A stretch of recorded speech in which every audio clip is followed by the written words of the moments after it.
नमस्कार, prime debate में आपका स्वागत है। मैं हूं आपके साथ हिमांशु मिश्रा। कोरोना से मौत का आंकड़ा आसमान छू रहा है। हर तरफ मातम का शोर है। इस बीच तीसरी लहर की दस्तक ने हर किसी के माथे पर चिंता की लकीरों को और भी ज्यादा गहरा कर दिया है। जानकार बताते हैं कि तीसरी लहर बच्चों के लिए खतरे का सबब बन सकती है। अब सवाल यह है कि देश के भविष्य को, यानी कि हमारे बच्चों को सुरक्षा का कवच कैसे पहनाया जाएगा। नवजात बच्चों से लेकर 18 साल तक की उम्र के बच्चों के लिए वैक्सीन का ट्रायल अभी पूरा हुआ नहीं है और वैक्सीन कब आएगी इसके बारे में तमाम तरह की चीजें कही जा रही हैं। ऐसे में बच्चों को इस जानलेवा संक्रमण से कैसे बचाया जाएगा, आज चर्चा का विषय यही है। लेकिन चर्चा शुरू करें उससे पहले एक नजर रिपोर्ट पर डाल लेते हैं।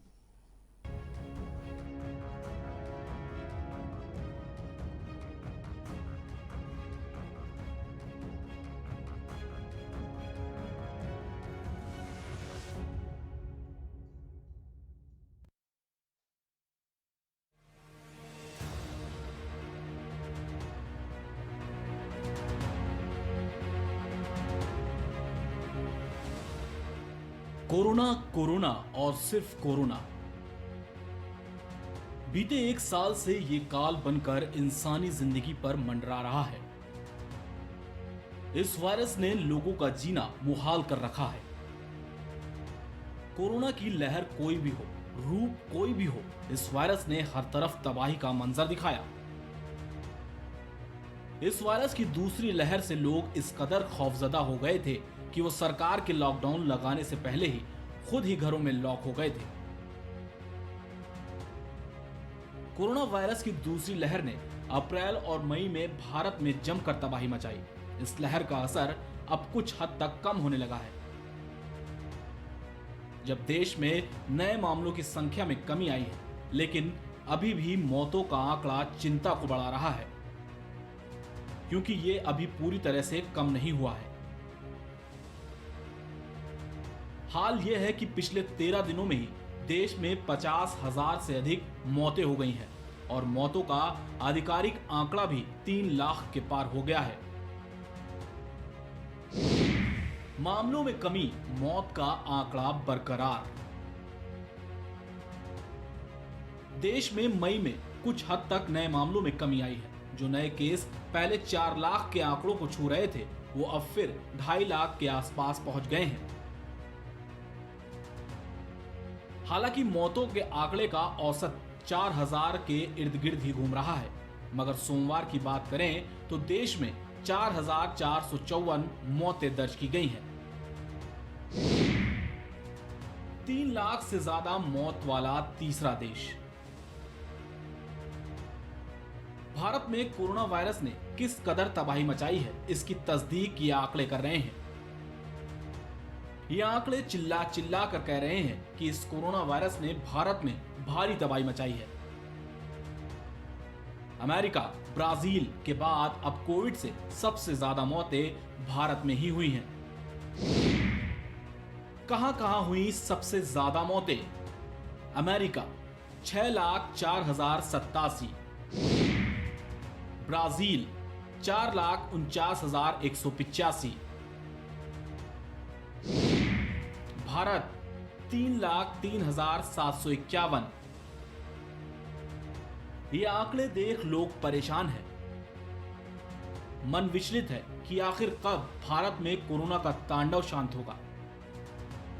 भारत में दूसरी लहर लगभग जुलाई में जाकर शांत होगी, ऐसा एक्सपर्ट का मानना है। इन सब के बीच ब्लैक फंगस ने भी भारत की दिल की धड़कन तेज कर दी है। अब तक करीब 9,000 से ज्यादा मामले इस बीमारी से जुड़े हुए आ चुके हैं। इससे इतर अब तीसरी लहर भी दबे पांव कई जगह दस्तक देती हुई दिखाई दे रही है। कहां तीसरी लहर की दस्तक? राजस्थान में तीसरी लहर का अलर्ट। दौसा में 341 बच्चे संक्रमित। डूंगरपुर में 325 बच्चे कोरोना पॉजिटिव। भारत में अब तक तीसरी लहर की दस्तक उत्तर प्रदेश, राजस्थान और उत्तराखंड में दिखाई दी है। राजस्थान में करीब 341 बच्चों में कोरोना संक्रमण मिलने से हड़कंप मच गया। यहां के दौसा और डूंगरपुर में इस वायरस ने भारी तबाही मचाई है। उत्तराखंड में भी दूसरी लहर के दौरान ही तीसरी लहर की दस्तक की आशंका जताई जा रही है। स्वास्थ्य विभाग के आंकड़े भी इस ओर इशारा कर रहे हैं, क्योंकि नवजात से लेकर 19 साल तक के 29,739 बच्चों में कोरोना संक्रमण के मामले पाए गए हैं। वहीं उत्तर प्रदेश के बुलंदशहर जिले के बाल सुधार गृह में शनिवार को 22 बच्चों के कोरोना संक्रमित होने के बाद हड़कंप मच गया। साथ ही मथुरा जिले में राजकीय बाल शिशु गृह में 3 बच्चों की मौत हो जाने से हड़कंप मचा हुआ है।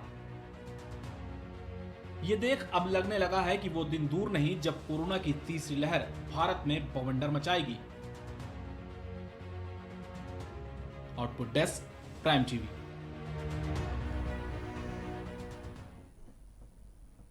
तो प्राइम डिबेट में आज का मुद्दा बच्चों से जुड़ा हुआ है और कोरोना की लहर जिस तरह से बच्चों को प्रभावित कर सकती है आने वाले समय में, इसको लेकर हम चर्चा करेंगे। और हमारे साथ 2 एक्सपर्ट इस वक्त जुड़ चुके हैं। हमारे साथ डॉक्टर आदर्श त्रिपाठी हैं, जनरल फिजिशियन हैं, होम्योपैथिक से जुड़े हुए हैं। साथ ही डॉक्टर राजेश प्रजापति डॉक्टर हमारे साथ जुड़े हुए हैं, founder of critical care India. बहुत बहुत स्वागत है आप दोनों ही मेहमानों का। आदर्श जी, सबसे पहले मैं आपके पास आना चाहूँगा और जानना चाहूँगा कि पहली लहर में जिस तरह से कहा गया कि बुजुर्गों के लिए ये लहर खतरनाक साबित हुई, दूसरी लहर में हमने देखा युवा भी इससे परेशान हो रहे थे, और अब तीसरी लहर आ रही है जिसमें बच्चे भी इससे प्रभावित नजर आने वाले हैं। क्या कुछ तैयारियां अभी तक आपको देखने को मिली हैं और किस तरह से कल के भविष्य को हम बचा पाएंगे, हमको अगर ये पता है कि तीसरी लहर आने वाली है जो कि बच्चों को प्रभावित कर सकती है तब? जी नमस्कार, मैं डॉक्टर आदर्श त्रिपाठी। मैं बताना चाहूँगा कि देखिए, बच्चे क्या हैं, देश के जो है भविष्य हैं, और इनको जो है बचाना जो है हमारा दायित्व है, हमारा नैतिक कर्तव्य है। जैसा कि आपने बताया कि पहली जो लहर आए वो बुजुर्गों पे, सेकंड लहर में जो है वो जो लोग यंग लोग थे उनमें देखने को मिला, थर्ड लहर में ये आशंका की जा रही है जो हमारे भारत के भविष्य हैं उन बच्चों पे जो है इसका असर हो सकता है। क्योंकि जो ये वायरस है ये अपने रूप जो है बार बार चेंज कर रहा है, इसका जो वेरिएंट है वो अलग अलग जो है बार बार अपने चेंज करने की वजह से जो है ये आशंका जताई जा रही है। ऐसा अभी बहरहाल देखने को नहीं मिल रहा है, लेकिन ये आने वाले एक्सपर्ट्स का कहना है कि आने वाले फ्यूचर में जो है ये हो सकता है, क्योंकि जो ये वायरस है वो ह्यूमन जीनोम पे आधारित है और ये जीनोम जो है वो अपनी बार बार वेराइटीज को चेंज कर रहा है। कभी जो है यंग्स में आता है, कभी बुढ़ों में, कभी बूढ़ों में। तो ये सब कहीं ना कहीं जो है ये आशंका जो है सही जाहिर हो रही है, और इसके लिए जो है हमारी सरकार ने कुछ जो प्रबंध कर रही है पहले से जो है, तो इसके लिए जो है हमारे जो चाइल्ड एक्सपर्ट्स हैं उनको जो है सतर्क होना पड़ेगा। बच्चों के लिए भी वो, क्योंकि कल को यह स्थिति न उत्पन्न हो जाए जैसे कि फर्स्ट और सेकंड लहरों में देख रहा है, न जाने कितने लोगों ने अपनी जानें गंवा दी, उनको जो है वो सुविधा नहीं मुहैया हो पाई, कहीं ऑक्सीजन की कमी आ गई तो कहीं पे जो है अस्पताल में बेड की कमी आ गई। तो इसलिए जो है, क्योंकि जो हमारे यहाँ बच्चे हैं वो बहुत ही कोमल हैं, उनकी इतनी इम्यूनिटी जो है डेवलप नहीं है, तो इसलिए जो है हम लोगों को सब को एक ग्रुप होके और सरकार को जो है सहयोग करके एक पहले से प्रबंध करना पड़ेगा इससे जो है लड़ने के लिए। जी डॉक्टर राजेश प्रजापति, आपके पास आना चाहूंगा। अभी वैक्सीन को लेकर भ्रम की स्थिति है बच्चों के लिए, अभी ट्रायल चल रहे हैं, कब तक वैक्सीन आएगी इसका कुछ पता नहीं है। दूसरी चीज ये है, इस वायरस से अपने बच्चों को बचाएंगे कैसे, और दूसरी चीज जिसका मैंने जिक्र किया कि वैक्सीन का अभी कुछ पता नहीं है, तो वैक्सीन से अभी फिलहाल के लिए कोई उम्मीदें नहीं है। तो कैसे बच्चे बचेंगे, कल का भविष्य कैसे बचेगा इस तीसरी लहर से? क्या कोई रोड मैप नजर आ रहा है इसके लिए? जी, बहुत अच्छा प्रश्न किया आपने। अभी जो रिसेंट स्टडीज हुई हैं ब्रिटेन में, उनका डाटा पब्लिश हुआ है, उस डेटा के अकॉर्डिंग जो B1617.2 म्यूटेंट है, ये जो वेरिएंट है, जो वेरिएंट ऑफ कंसर्न है for government of India, for WHO, इस वेरिएंट पे जो एस्ट्राजेनेका और मतलब हमारा जो है सीरम इंस्टीट्यूट ऑफ इंडिया और एस्ट्राजेनेका का इंडियन वर्जन है कोविशील्ड, वो लगभग 60% से 70% इफेक्टिव है, और जो फाइजर की वैक्सीन है या मॉडर्ना की वैक्सीन है ये करीब 80% इफेक्टिव है। दूसरी बात आपने की बच्चों की, तो बच्चों में जो कोवैक्सीन है, इसके ट्रायल को मंजूरी मिल चुकी है। ये 2 से 18 साल तक के जो एज ग्रुप है, इसमें इसका ट्रायल किया जाएगा। वैक्सीन का ट्रायल होना एक अलग बात है, वैक्सीन यूज के लिए अप्रूवल होना एक अलग बात है। और ये जो पैंडेमिक है, इस पैंडेमिक के टाइम पे वैक्सीन से हमें इम्यूनिटी से हम कितना बच्चों को प्रोटेक्ट कर सकते हैं, ये सारी कॉम्प्लेक्स चीजें हैं। देखिए, जो हमारी सेकेंड वेव थी, ये वेव जो अभी लगभग जा चुकी है, इसमें जितने लोग कोरोना वायरस के लिए एक्सपोज हो चुके हैं का मतलब कि जितने लोगों को या तो कोरोना हो चुका है या किसी व्यक्ति के संपर्क में समय तक रह चुके हैं, लंबे समय तक, जिनको कोरोना रहा है, जिन्हें कोरोना की पुष्टि हो चुकी है, तो ऐसे व्यक्तियों को भी कम से कम 3 महीने के लिए, क्योंकि बच्चे भी जिन परिवारों में होते हैं, ऐसे परिवारों के बच्चों को, ऐसे लोगों को भी कम से कम 3 महीने के लिए वैक्सीन के लिए भागने की आवश्यकता नहीं है। क्योंकि जो वायरस एक्सपोज ऑलरेडी लोग हैं, उनमें वैक्सीनेशन 3 महीने बाद ही कराना चाहिए। अब जो ये स्टडी आई है अभी, जिसका डेटा पब्लिश हुआ है यूके स्टडी का, उसका कहना ये है कि B1617.2 म्यूटेंट जो है, ये पहले से 2 गुनी तेजी से फैलता है और बच्चों को बहुत तेजी से इन्फेक्ट करता है। और अगर हमने समय से पहले बिना पॉपुलेशन में एक लेवल तक वैक्सीनेशन पहुंचे, उसके पहले अगर हमने अपने स्कूल्स को खोल दिया और बच्चों को मिक्सअप होने दिया, तो हमारा जो परसेंटेज है, क्योंकि बच्चे वो वायरस स्कूल से घर में लेके आएंगे, और घर में जो हमारे बड़े बूढ़े जो बच्चे हुए हैं, जो उनको वैक्सीन अभी तक नहीं लग पाई है, उनमें वायरस का इन्फेक्शन होगा और फिर से एक थर्ड लेयर की शुरुआत होगी, जिसे हम थर्ड वेव की शुरुआत कह रहे हैं। तो आप जो मुझसे पूछ रहे थे कि थर्ड वेव की शुरुआत कैसे हो सकती है? जी प्रजापति जी, अभी हमारे पास सिर्फ लॉकडाउन ही, लोगों को घर में कैद रहना ही एक दवाई है, एक इलाज है, ये मैं समझ के चलूं, क्योंकि और कुछ नजर नहीं आ रहा। वैक्सीनेशन इतनी धीमी गति से हो रहा है, हम देख रहे हैं वैक्सीनेशन पता नहीं कब तक कंप्लीट हो पाएगा, सालों साल लग जाएंगे। लेकिन फिलहाल के लिए जो परिस्थिति है, लॉकडाउन ही एक इलाज है इस कोरोना से बचने के लिए, अपने बच्चों को बचाने के लिए या फिर किसी भी अपने घर के सदस्य को बचाने के लिए। सर, मैं आपकी बात से पूरी तरह से इत्तेफाक रखता हूँ, लेकिन लॉकडाउन ही नहीं है। देखिए, जो कोरोना का पैंडेमिक है, अगर 1917 से 1919 के बीच में जो स्पेनिश फ्लू का पैंडेमिक चला था, अब उसकी पूरी नेचुरल हिस्ट्री को देखें, जिसने कई मिलियन लोगों की जान ली थी। जहां तक भारत का आंकड़ा, अभी तक 3 लाख लोग इस कोरोना की वजह से पिछले 480 दिनों के दौरान में, आज से 480 दिन पहले पहला केस आया था कोरोना का, तो पिछले 480 के दिनों के दौरान में 3 लाख लोग लगभग अपनी जान गंवा चुके हैं। इससे 100 साल पहले का जो पैंडेमिक था स्पेनिश फ्लू का, उसका भी यही हाल था, वो 2 साल तक चला था। तो जो पैंडेमिक का फेज होता है, ये अभी मिडिल में, अभी 1 साल और चलेगा।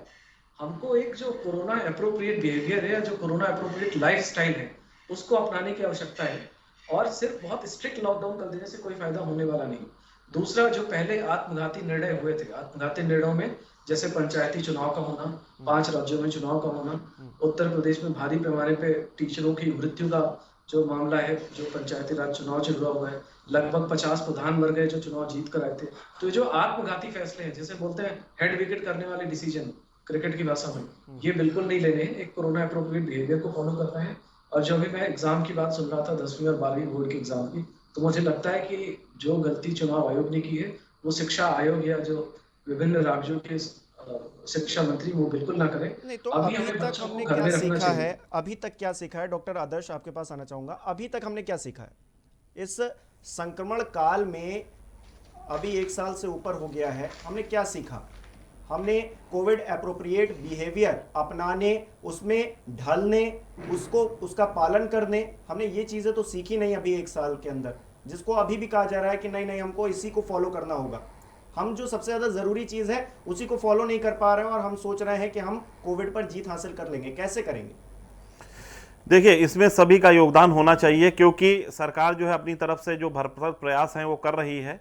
जो प्रोटोकॉल्स इसके हैं कि जो लॉकडाउन का पालन करना चाहिए, भीड़ भाड़ वाले इलाकों में नहीं जाना है, सोशल डिस्टेंसिंग का पालन करना है, मास्क का जो है लगाना है, तो इन सब चीज़ों का जो है हमें जब तक जो है नियमित रूप से प्रयोग में नहीं लाएंगे, क्योंकि बहुत से लोग हैं वो ऐसे समझते हैं कि हम इन्फेक्टेड नहीं हैं और जो हमारे पास लोग हैं वो इन्फेक्टेड नहीं हैं, क्योंकि इतने जागरूक नहीं हैं बहुत से लोग। अगर हम बात करें तो यहाँ पे स्वास्थ्य और शिक्षा को लेकर बहुत से लोग ऐसे हैं जो जागरूक नहीं हैं। अगर हमारा भारत जो है स्वास्थ्य और शिक्षा के बारे में, ये दोनों के बारे में अगर सोचने लगे हर व्यक्ति, तो हमारे देश की जो आधार है वो बहुत ही मजबूत हो जाएगी। लेकिन ऐसा मानना है कि आज जो आपने जैसे बताया, जो उसके प्राइमरी और बेसिक चीजें हैं उनको हम नहीं फॉलो कर पा रहे हैं, तो इसके लिए तभी जो है, क्योंकि कोई भी व्यक्ति तब तक जो है अपने आप को जो है नहीं सुधार सकता है जब तक उसके प्रोटोकॉल्स को फॉलो नहीं करेगा। तो हमें जो है उसके सरकार के द्वारा जो किया गया है, क्योंकि मैं प्रचार में देख रहा हूं कोई कमी तो है नहीं। सरकारें एक दूसरे पर आरोप लगा रही हैं कि आप प्रचार में पैसा बहा रहे हैं, लेकिन सवाल यहां पर यह है कि आप एक तरफ प्रचार भी कर रहे हैं, दूसरी तरफ हम देख रहे हैं कि जो बिहेवियर होना चाहिए कोरोना को लेकर वो आम जनता में, समाज में नजर नहीं आता है। तो कमी कहां पर है? क्या से इस समाज में रहने वाले लोग इस मोटी बुद्धि के हैं जिनको ये समझ में नहीं आ रहा है कि कोरोना जो है वो हमारे लिए ही खतरा है? कहां पे दिक्कत है? देखिए, जैसे हम एक चीज और बताना चाहेंगे कि जैसे हमारे यहाँ टीवी प्रोग्राम में जो है लाइबो का प्रचार आता है, लक्स का प्रचार आता है, बार बार आता है, तो सरकार को जो है वैसे भी टीवी पे जो है बहुत से ऐसे जो है बार बार बीच में जो है उनको जो है एक्टिव करने के लिए, क्योंकि ये सब जो है भारतीय जो है जैसे कहते हैं रेल के डिब्बे हैं, उसमें एक इंजन होता है, बाकी सब डिब्बे होते हैं। तो वही स्थिति है यहाँ पर। इतना आदमी जागरूक नहीं है, क्योंकि इतना ज्यादा अगर हम बात करें, जागरूक होने के बाद भी बहुत से ऐसे लोग करते हैं जिनको कोरोना इन्फेक्टेड है और वो स्वस्थ पर्सन के पास जाते हैं और ये भी नहीं बताते हैं कि हमें कोरोना हो चुका है या कोरोना के सिम्टम्स हैं, और स्वस्थ व्यक्ति को भी जो है वो इन्फेक्टेड कर देते हैं। तो ये तो यहाँ की मानसिकता है। तो जब तक ये मानसिकता को हम नहीं छोड़ेंगे कि इसको जो है बहुत शर्माना, नहीं बताना, अपने आप को जांच ना कराना, और जो स्वस्थ व्यक्ति हैं, जैसे अभी हम बात करें कि यहाँ से बहुत से लोग ऐसे हैं जो शहरों से जो है गांवों में गए हैं और वहां पे जो स्वस्थ व्यक्ति हैं वो यहाँ से चाहे इन्फेक्टेड होके गए हों और उन स्वस्थ व्यक्तियों को जो है कहीं ना कहीं इन्फेक्टेड कर दिया है।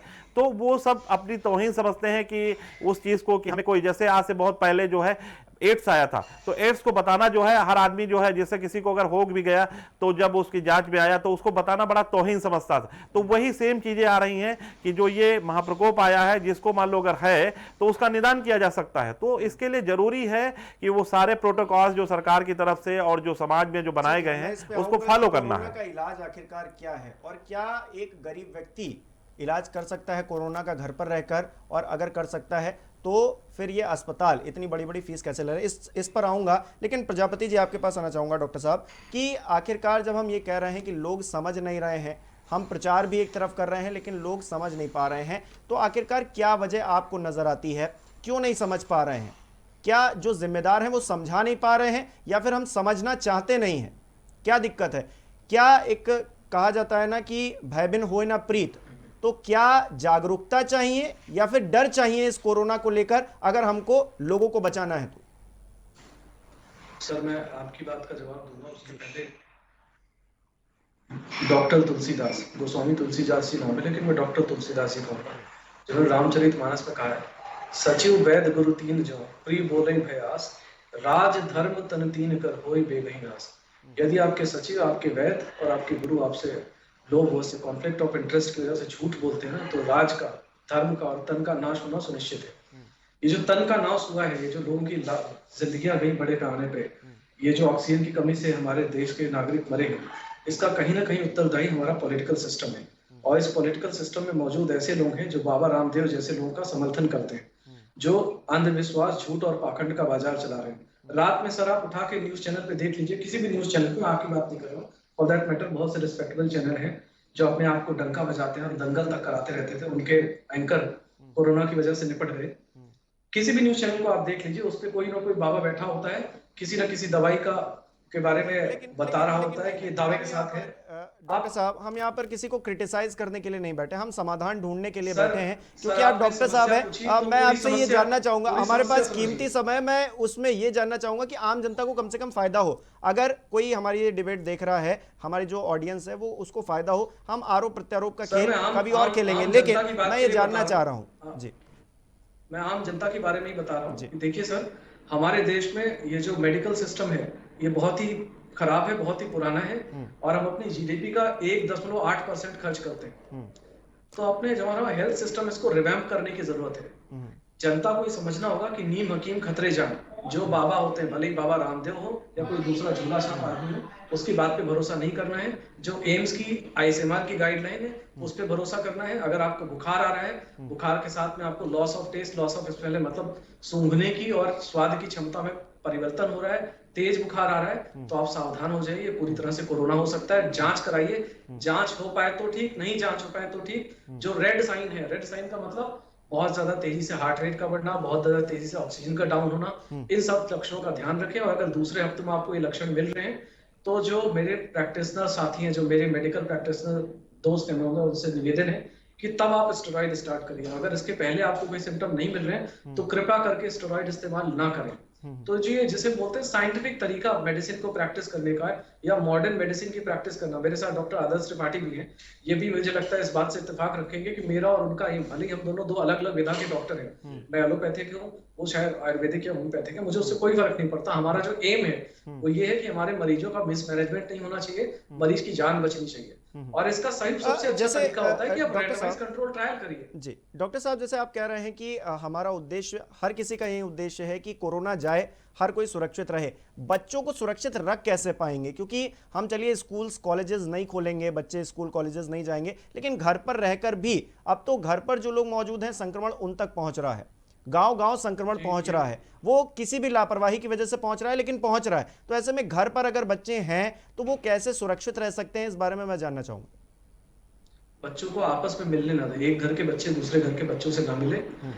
कोशिश करें घर में भी अगर आप हैं तो स्वच्छ हवादार कमरे में रहे जहाँ एयर का सर्कुलेशन होता रहे। ये वायर एयरबॉर्न है, एयरबॉर्न का मतलब हवा से फैलता है, और जो नई स्टडी है वो कहती है कि 10 मीटर तक ये वायरस के पार्टिकल्स जा सकते हैं। तो अगर आप घर में, आपके आस पड़ोस में इस प्रकार का कोई माहौल है तो कोशिश करें कि हवादार कमरों में रहे, मास्क पहन के रखें, साफ सफाई का विशेष ध्यान रखें, बच्चों को मिक्सअप होने से रोकें। देखिए मैं फिर आपको समझा रहा हूँ, मेरा और आपका जो जीवन का अस्तित्व है वो इस बात पे निर्भर नहीं रहता कि हम कितने ज्यादा वायरस से बच के रहते हैं।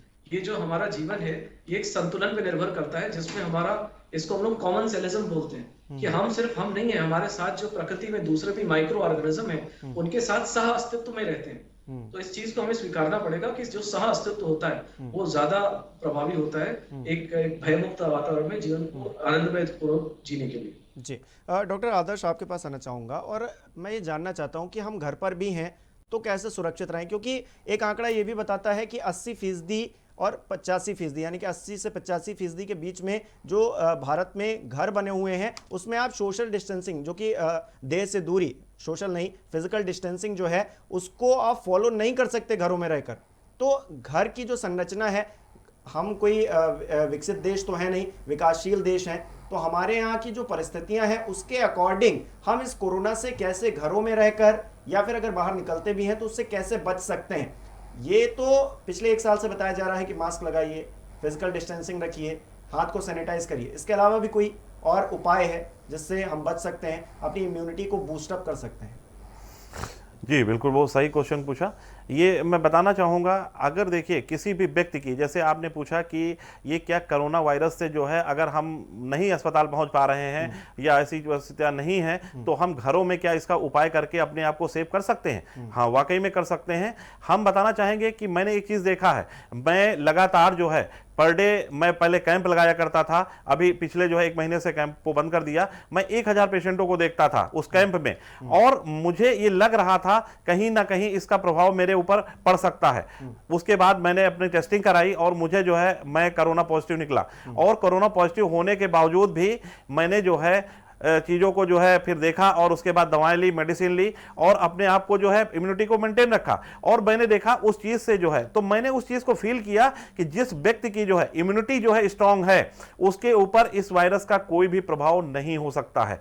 अगर एक हम ऐसे भारत में रहते हैं जहाँ पे जो है हर एक चीज़ जो है हरियाली है, सारी चीज़ें उपस्थित है, हमारी बॉडी के लिए इम्यूनिटी उपस्थित है, तो इस एटमॉस्फेयर से हमें जो है उन चीज़ों को गेन करना है। सुबह प्रातः उठना है, उठने के बाद व्यायाम करना है, घूमने जाना है और हेल्दी चीज़ों का इस्तेमाल करना है। जैसे हमें जो है डाइट में जो है प्रोटीन वाली डाइटें लेनी है, फलों का सेवन करना है। लेकिन डॉक्टर साहब ये तो उन लोगों के लिए हो गया ना जिनके पास धन है, लेकिन सवाल तो ये है ना कि 2020 में जब लॉकडाउन लगाया गया तो एक आंकड़ा आया, करोड़ों लोग जो है वो गरीबी रेखा के नीचे पहुंच गए, यानी कि वो पहले दाल रोटी खाते थे, अब वो नमक रोटी खा रहे हैं।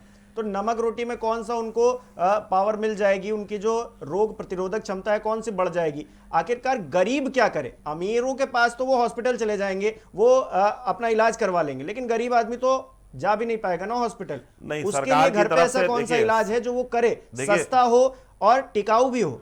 देखिए सरकार की तरफ से जो है एक किट जो है जारी की गई है, वो चाहे कोई भी व्यक्ति हो उसको मिल रही है, उसको जो है प्रॉपर्ली जिस तरीके से बताया जा रहा है उस तरीके से खाए, और जो भोजन की व्यवस्था उनके पास उचित है, ऐसा नहीं जो कोटों में से जो है उनको चने दिए जा रहे हैं, गेहूं दिया जा रहा है, दाल भी दी जा रही है, हर एक जो गरीब लोग तबले के लोग हैं उनको जो है व्यवस्थित किया जा रहा है, उनको दिया जा रहा है सरकार की तरफ से, और 1000 रुपए बेरोजगारी भत्ता भी दिया जा रहा है। उसके द्वारा नहीं वो बहुत ज्यादा तो मिनिमम रेंज में जो अपना खा सकते हैं और अपने आप को जो है हेल्दी कर सकते हैं, ऐसा नहीं है।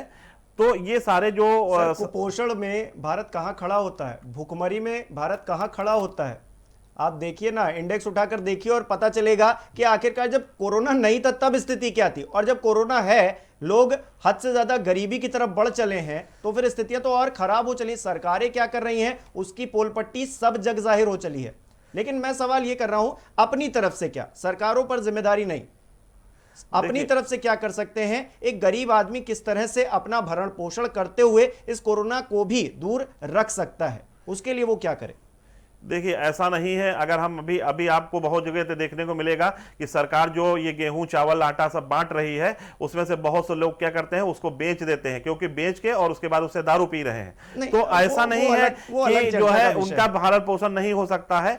जो चीजें जो है मुहैया कराई जा रही है सरकार की तरफ से वो पर्याप्त मात्रा में गरीबों के लिए। अच्छा एक बात बताइए, गरीबों के लिए तो हम कह रहे हैं सरकार भी कुछ दे रही है, और जो अमीर है उसको कोई जरूरत नहीं है, ठीक है, जो अमीर है उसको जरूरत नहीं, और जो मध्यम वर्ग का व्यक्ति है जो इनकम टैक्स भरता है, सारी चीजें करता है, उसके लिए सरकार ने क्या 1000 रुपए की भी कोई व्यवस्था की है? वो एक अलग चर्चा का विषय है ना सर, कभी पॉलिटिकल चर्चा करूंगा, जरूर आमंत्रित करूंगा, आप भी अपनी बात को रखिएगा और सवाल पूछिएगा। लेकिन यहां पर सवाल गरीब आदमी का है, वो कैसे अपना इलाज भी कर सकता है, इस कोरोना से दूर भी रह सकता है घर पर रहकर, क्योंकि वो हॉस्पिटल का खर्चा नहीं उठा सकता। तो बेसिकली सरकार ने जो किट्स जो है अवेलेबल कराई है वो सब जगह घर घर जाके जो है, जब वो हम कॉल सेंटर पे कॉल करेंगे तो वहां से अवेलेबल हो जाती है, उसको घर पे जो है सेवन करना है और अपने आप को जो है अलग जो है रखना है। अगर कोरोना पेशेंट है और जो अगर और व्यक्ति हैं उनको अलग कमरे में रखना है, और उसके द्वारा जो सरकार के द्वारा जो दी हुई चीजें हैं जो मतलब है उनको जो है सेवन करना है। कुछ बहुत सी ऐसी चीजें हैं जो गाँव में जो है बहुत ही मुफ्त में जो है मिलती हैं, ऐसी नहीं है कि उनके पास जो है खाने के लिए जो है वो सब्जियों की बात हो, सब्जी लोग जो है गाँव में किनारे किनारे लगा देते हैं, अपने यहाँ जो है फ्री में खाते हैं। और यहाँ हमारे यहाँ जो है गेहूं चावल इसकी जो है क्योंकि भरपूर मात्रा में जो है उपलब्ध रहता है। आप होम्योपैथिक से जुड़े हुए हैं, होम्योपैथिक कोई इलाज ढूंढ पाया है कोरोना का? जी बिल्कुल, आपने सही क्वेश्चन किया। इसमें जो है जो मेडिसिन्स हैं वो बहुत ही प्रभावी हैं होम्योपैथिक, क्योंकि ये हमारी बॉडी की इम्यूनिटी पे जो है काम करती हैं और हमारी बॉडी की जो इम्यून सिस्टम है, वाइटल फोर्स जिसको बोलते हैं, उसको जो है एक्टिवेट करती हैं। तो हमारे यहाँ जो है अगर हम बात करें आर्सेनिक अल्प जो है, आर्सेनिक अल्प को 30 पावर में अगर लिया जाए तो ये काफी ज्यादा जो है प्रभावी मेडिसिन है।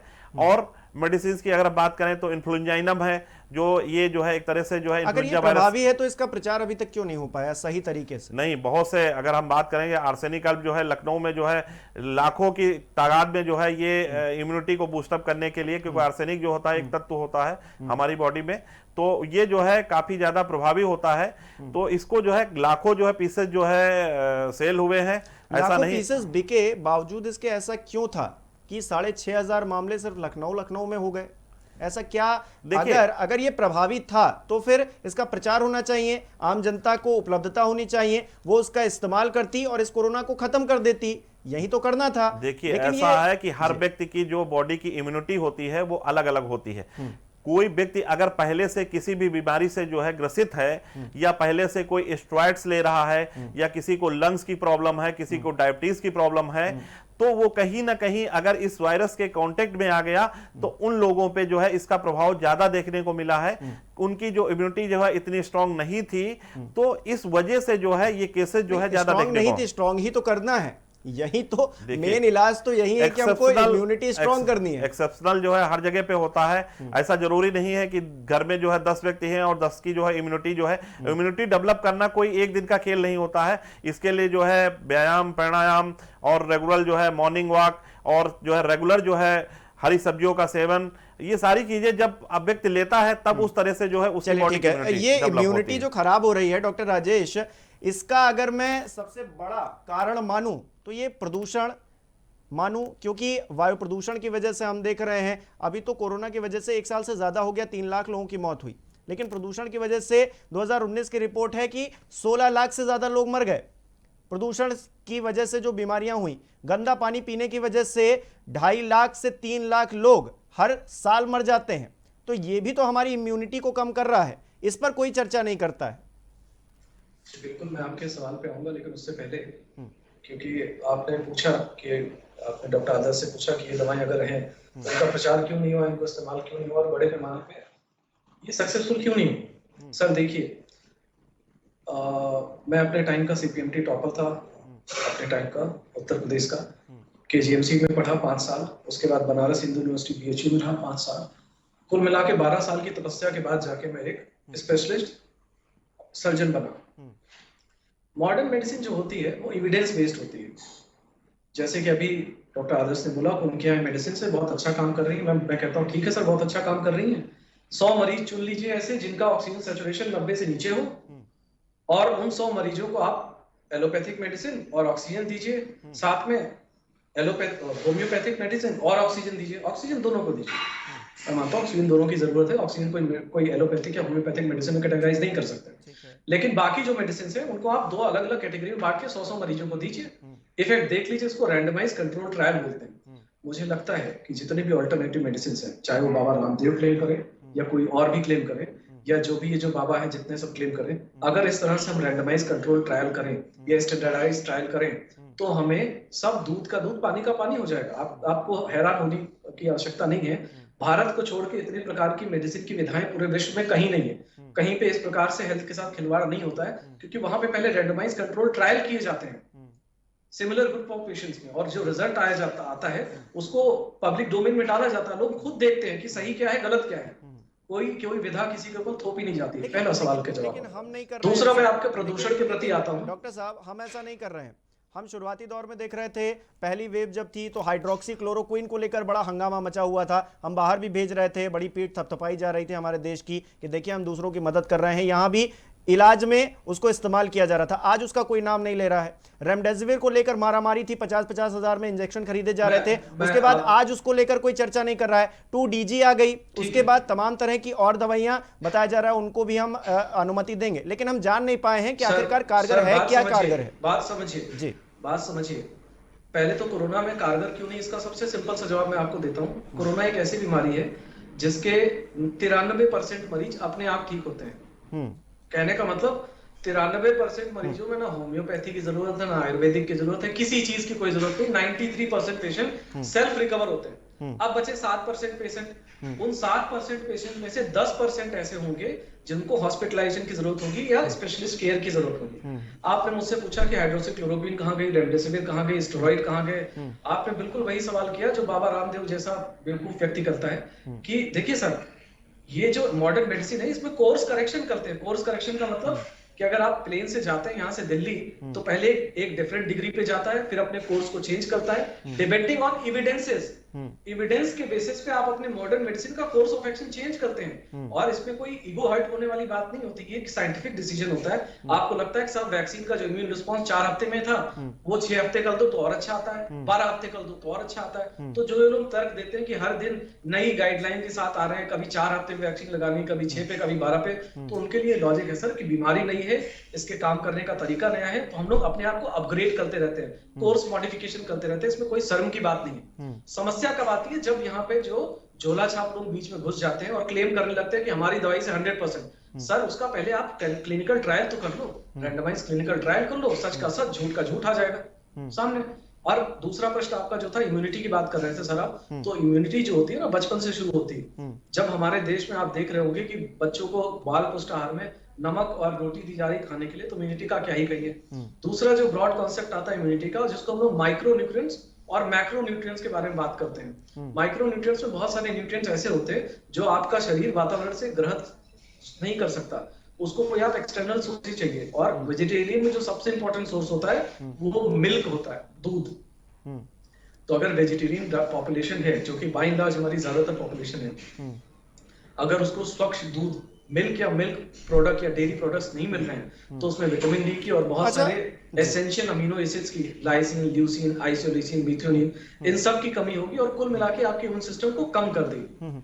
आप कह रहे हैं ट्रायल्स होते हैं उसके बेसिस पे, ये जो हाइड्रोक्सी क्लोरोक्विन हो, रेमडेसिविर हो, इनके ट्रायल्स होने के बाद में इनको इजाजत मिली थी क्या? क्योंकि ये इजाजत तो सरकारी थी।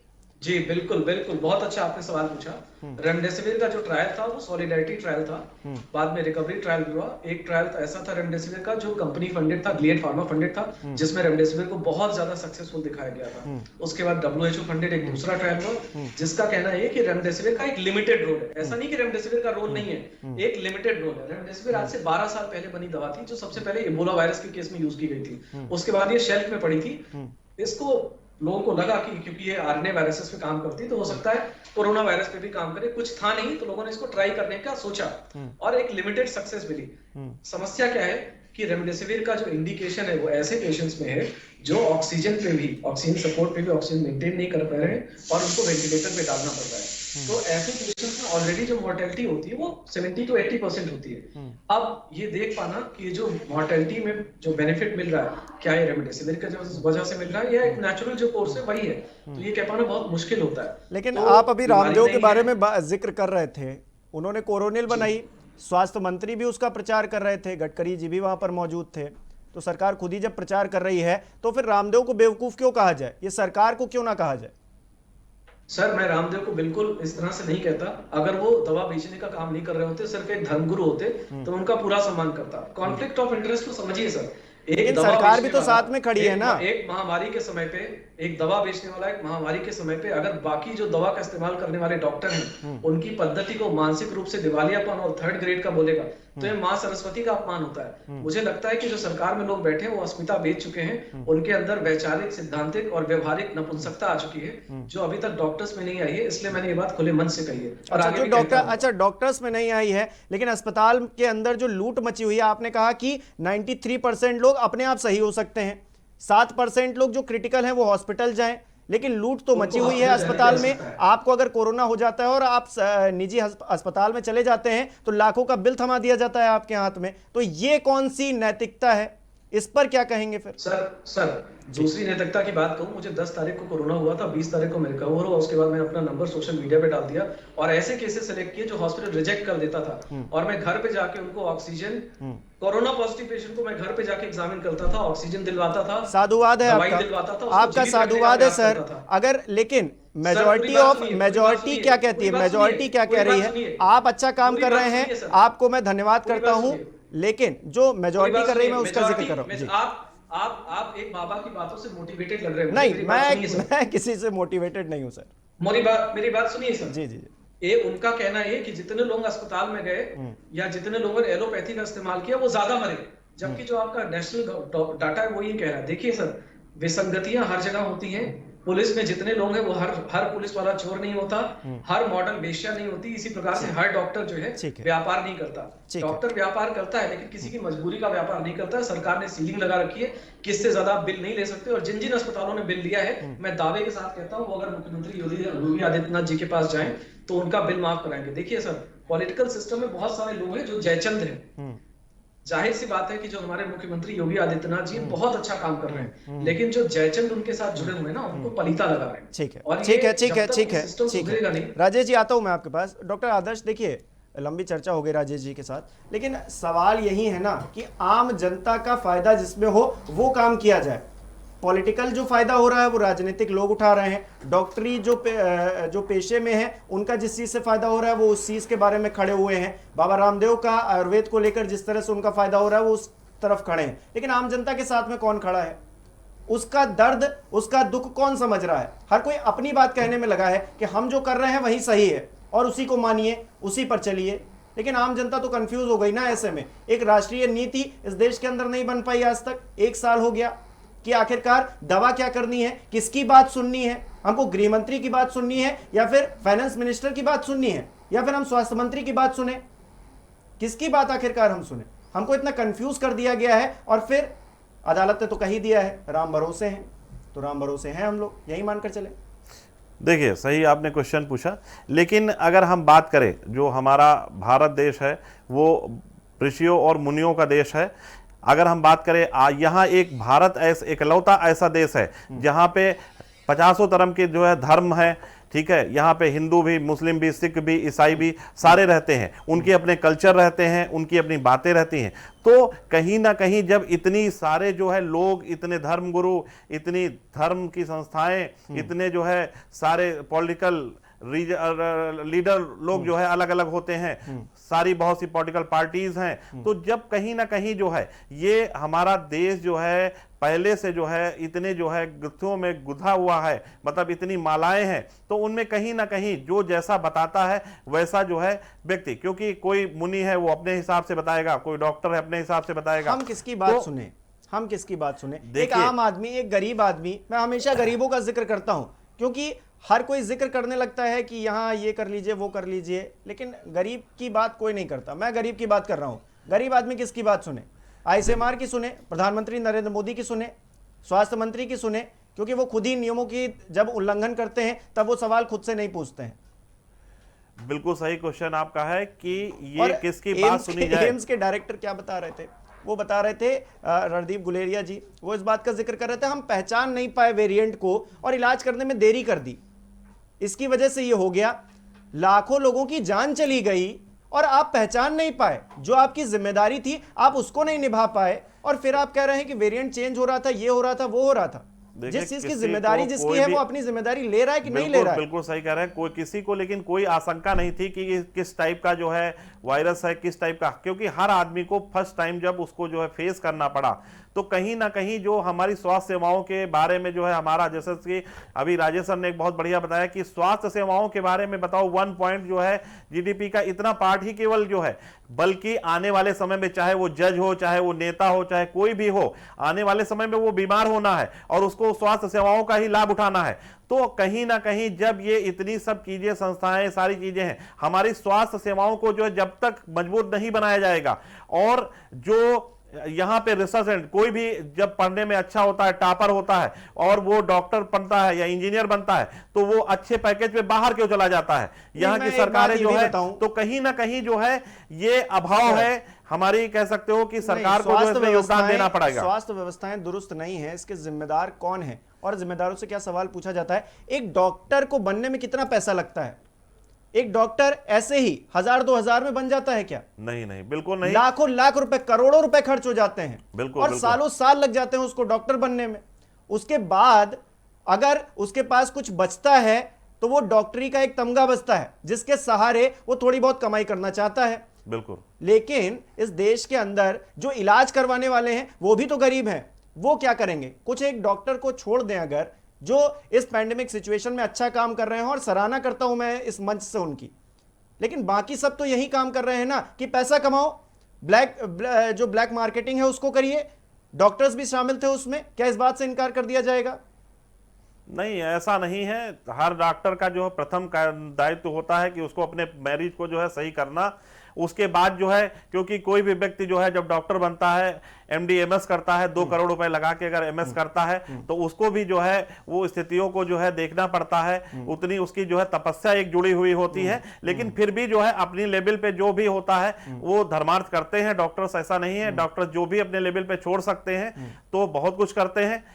ये तो कहना गलत है कि मतलब सभी डॉक्टर्स जो है, मैंने सभी नहीं कहा, मैंने कहा जो लोग बहुत से ऐसे डॉक्टर्स हैं जो किसी दूसरे मैं। डॉक्टर्स के नाम से अपने नर्सिंग होम चला रहे हैं, दूसरे जो है उसका जो है वो लगाए हुए हैं, वो कहीं ना कहीं से किसी डॉक्टर के अंडर में जो है ट्रेनिंग थोड़े दिन ले लिया और उसके बाद अपना खोल दिया, और वो धड़ल्ले से जो है लोगों को लूट रहे हैं। वो बातें अलग हो सकती हैं, लेकिन अगर कोई योग्य डॉक्टर है और समझदार डॉक्टर है तो वो ऐसी कभी हरकत नहीं करता है, और वो अपने जो है पेशेंट के प्रति जो है पूर्णतः ईमानदार रहता है। डॉक्टर प्रजापति, आखिरी सवाल ब्लैक फंगस को लेकर, क्योंकि काफी जो है मामले अब सामने आ रहे हैं। एक तो बच्चों पर जो वेरिएंट है वो अब तीसरी लहर में ज़्यादा प्रभावी होगा, ये बात कही जा रही है, और दूसरा ब्लैक फंगस को लेकर सवाल खड़े हो रहे हैं। ब्लैक फंगस, आखिरकार ब्लैक फंगस आ गया, व्हाइट फंगस आ गया, येलो फंगस तक आ गया, तो ऐसे में ये जो फंगस है, ये जो फफूंद है, ये किस तरह से पनप रही है और इसका इलाज क्या है? मैं आपके इस सवाल पे बाद में आऊंगा। पहले जो चर्चा चल रही थी, डॉक्टर आदर्श जी ने बहुत अच्छी बात की। क्षमा कीजिएगा, मैं थोड़ा आपका समय लूंगा। क्या आप मेरी बात सुन सकते हैं? जी जी जी, बताइए। देखिए, आप बात कर रहे थे कि इस देश में हेल्थ इंफ्रास्ट्रक्चर इतना खराब क्यों है। आप समझिए, एक इतना बड़ा देश, उसकी जीडीपी का सिर्फ 1.8% आप खर्च कर रहे हैं। एक डॉक्टर बनता है जो 12 साल में, आप उसको उम्मीद करते हैं कि वो डॉक्टर सुपरमैन बन जाएगा। सर, एक मिसाल के तौर पे देखिए, अगर हम जो रॉकेट चंद्रयान या मंगलयान में इस्तेमाल हुए, उसका ठेका हम इसरो की जगह पीडब्ल्यूडी को दे देंगे। अगर पीडब्ल्यूडी रॉकेट बनाएगा तो मुझे नहीं लगता रॉकेट 8-10 किलोमीटर से ऊपर जाएगा। चंद्रमा और मंगल तो दूर की बात है सर, उसको छोड़ दीजिए। सब दूसरा सवाल, बीएसएनएल क्यों खत्म हुआ, बीएसएनएल क्यों बर्बाद हुआ? सर हमारे पास थोड़ी समय की एयर कमी इंडिया है, क्यों बर्बाद प्लीज हुआ? अगर आप ब्लैक फंगस पे आप आए तो जी। ब्लैक फंगस पे देखिए सर, ये अपॉर्चुनिस्टिक इन्फेक्शन हम पहले भी बहुत बात कर चुके हैं। ऐसे फंगल इन्फेक्शन अपॉर्चुनिस्टिक होते हैं जब आपकी इम्यूनिटी कम होती है। किसी भी ट्रांजिएंट वायरल इन्फेक्शन में इम्यूनिटी कमजोर होती है, साथ में अगर आपको डायबिटीज है तो भी इम्यूनिटी कमजोर होगी। और ये अपॉर्चुनिस्टिक इन्फेक्शन है, मतलब ये आपके शरीर में तभी पहुंचेगा जब आपकी इम्यूनिटी कमजोर है। तो सबसे पहला, जिन लोगों को डायबिटीज है वो अपना शुगर का विशेष ध्यान रखें। स्टेरॉइड ले रहे हैं तो भी शुगर का विशेष ध्यान रखें। शुगर किसी भी कीमत पे 150 से ऊपर ना जाए। साथ में जो हम सबसे बड़ा फैक्टर मिस कर रहे हैं वो एंटीकोगुलेंट का। एंटीकोगुलेंट ऐसी दवाइयां होती हैं जो आपके खून को पतला रखती है और जो माइक्रो सर्कुलेशन है उसको मेंटेन रखती है, जिससे टिश्यू नेक्रोसिस नहीं होती है। अगर टिश्यू नेक्रोसिस नहीं होगी, या कहने का मतलब हमारे शरीर के ऊतक मरेंगे नहीं, तो फंगल इन्फेक्शन उनके अंदर ठीक घुस है। नहीं कुल सकता मिलाकर और इम्यूनिटी को फंगस से आप मजबूत बच सकते रखना है अगर कोरोना से लड़ना है, ये बात निकलकर सामने आई। बहुत बहुत शुक्रिया आदर्श जी आपका भी, और डॉक्टर राजेश जी आपका भी बहुत बहुत शुक्रिया इस चर्चा में हमारे साथ जुड़ने के लिए। तो कुल मिलाकर हमको अपनी इम्यूनिटी को बढ़ाए रखना है, बनाए रखना है, किसी भी तरीके से कमजोर नहीं होने देना है। वो अमीर हो, वो गरीब हो, हर किसी को जो गाइडलाइंस है उसको फॉलो करते रहना है। इस बात को भी हमको नहीं भूलना है। फिलहाल के लिए इस चर्चा में इतना ही। नमस्कार।